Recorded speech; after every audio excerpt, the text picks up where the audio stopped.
fiction. Okay, so in my dual enrollment class, the students chose to read a nonfiction book about the brain and how the brain learns. Okay, they had 3 options. And then after the end of their 3 options, they kind of came to class and they wrote these papers on what school should be like, right? So Eileen's in DE, and Serena's in DE, and Chris is in DE. And we're kind of coming to the same table to talk about this idea about how the brain learns and how students learn and how schools can change because of this. So we're going to open a forum and we're going to throw in Mr. Brothers and Alex to the mix and see if we can start bouncing some ideas off of each other about this concept. Like, what should teachers and students be doing to increase learning, right? And specifically, are there things teachers and students can do to become more engaged with the learning process? So whenever you feel ready, you can talk, continue the topic, or even change the topic. And if you could just project your voice to the best you can. All right, well, I think this is a topic that a lot of us have thought about, and it's drawing in the attention of the students from the teacher standpoint. Some of the things that my teachers did, my sophomore year, we had, in my history class, we always started off the beginning of our class with a discussion. It could have been just any form of discussion about what their day was or about something popular going on, but that always helped to engage the entire students to want to start class. And then another example was another one of my teachers. She always told us like a random story at some point of time, which helped always us all get back into, get our attention back, so.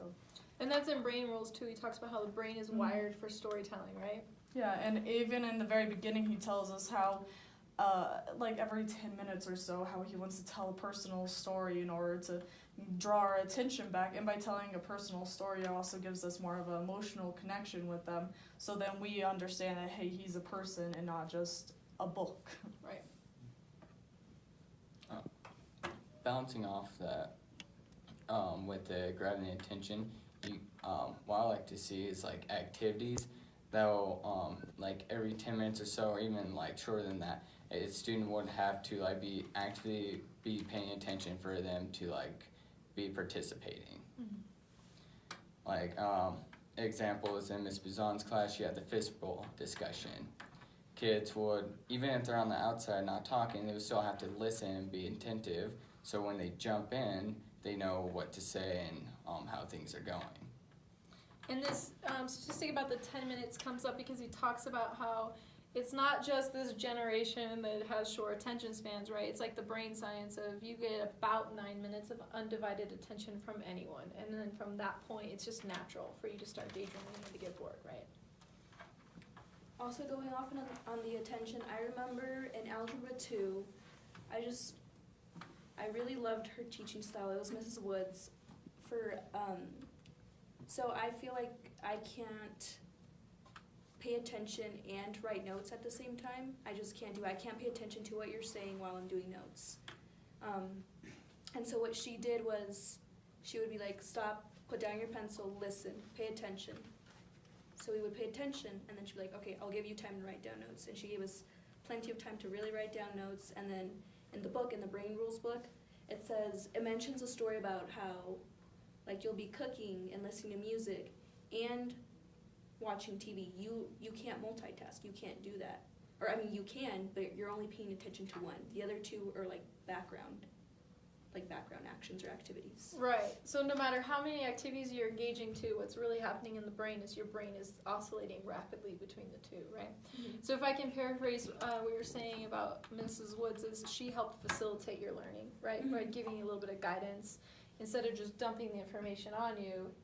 Here's the information. Also, here's now an appropriate time. So giving you a little bit of structure to help you organize that. Exactly. And it also goes along with the stress thing. The stress chapter that's mentioned in the book, I feel like like a lot of pressure to like get my notes down, and then like once they're gone.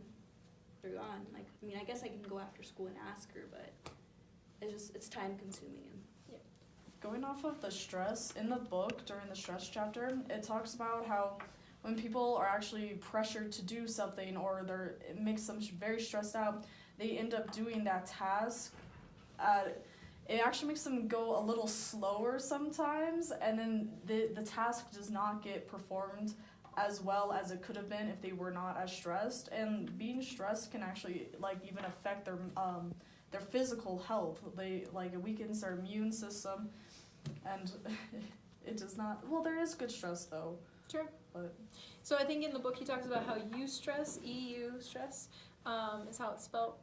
It can inspire you to be productive and to get things done. But what you're saying is there comes a point in time where so much stress actually decreases your ability to perform. It distracts you. You're not able to keep up as quickly. You get sluggish, things like that. And you say you've experienced that? yeah. Not to get off topic, but there was some I want to put in there with the attention thing.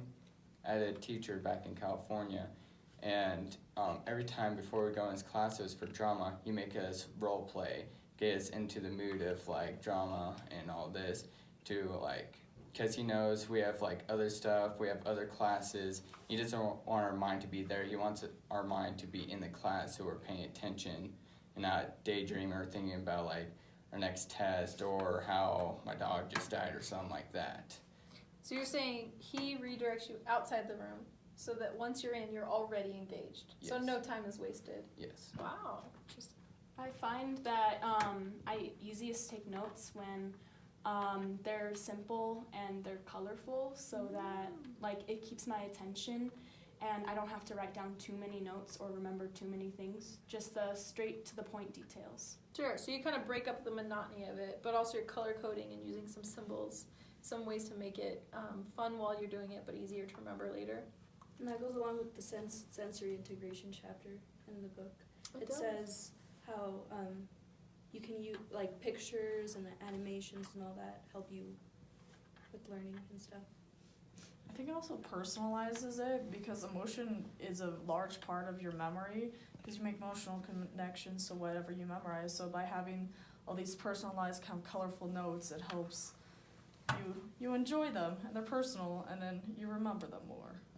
And going off that, like adding emotion to it, if teachers like add humor into it, with Mr. Smith, the history teacher, always loved this class going in because he always made me laugh and always like was on top with remembering stuff.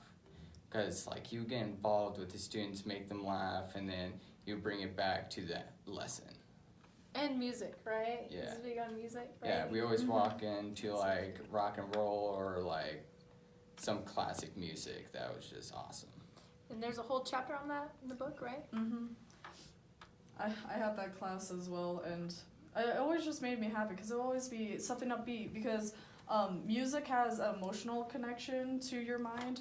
So by playing something much more upbeat and happy, it'll make you automatically just be a lot happier. Unlike if you were just to play something slow and sad, then you'll be more sad. That's for studying. What I do is I actually listen to just this more upbeat, just instrumental kind of radio station instead of like classical or something. Nice.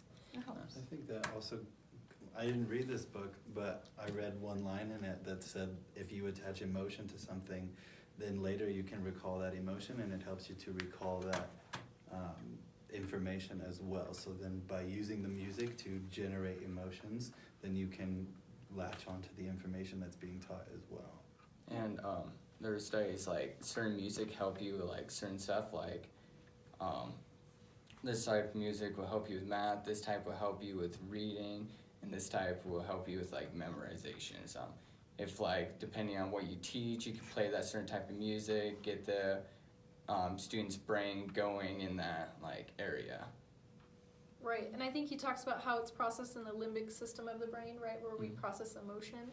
So music is the only activity where you can play it to a group of strangers and give them all a common mood, right? Like you unite them that way.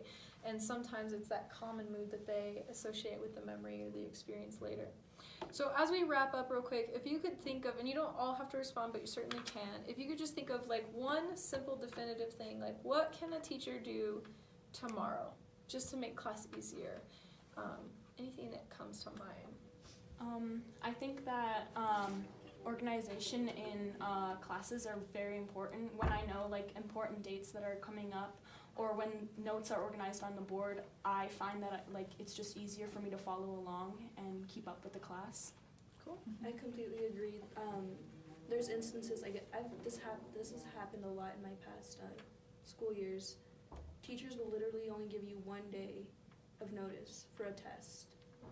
And I mean, I guess I do see how it's our own responsibility maybe to already be studying without the teacher letting us know. But it would be nice to have